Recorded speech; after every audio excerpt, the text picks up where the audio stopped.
और ज़रा ईद कुर्बान की बात कर लेते हैं। हैदराबाद में ईद कुर्बान के लिए खूबसूरत बकरे या गाय की तलाश के साथ साथ कुर्बानी के औजार भी तैयार किए जा रहे हैं।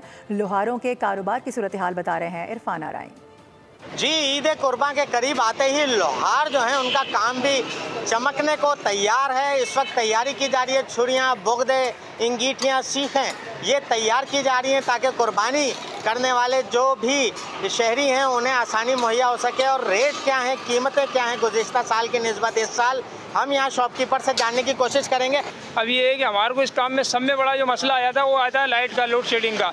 इसकी वजह से हमारे काम भी नहीं हो सकते। हमारा सीज़न तो ये माशाल्लाह ये अच्छा चलता है और अच्छा चलता है हमारा। क्या कीमतें चल रही हैं? कीमत ये है कि हमारे पास 100 रुपये वाली छुरी भी है, 200 वाली भी है, 500 वाली भी है, 1000 वाली छुरी भी है। जो कारोबार की सूरत हाल है उससे ज़्यादा लोग हमें खुश नज़र नहीं आ रहे, मगर कारोबार फिर भी चल रहा है और उसकी तैयारी भी की जा रही है ताकि जो ख़रीदार हैं उन्हें छुरियाँ, बोगदे और वो तमाम कुर्बानी के औजार मिल सकें जिससे वो ईद के दिन कुर्बानी करें। जी बहुत शुक्रिया आपका।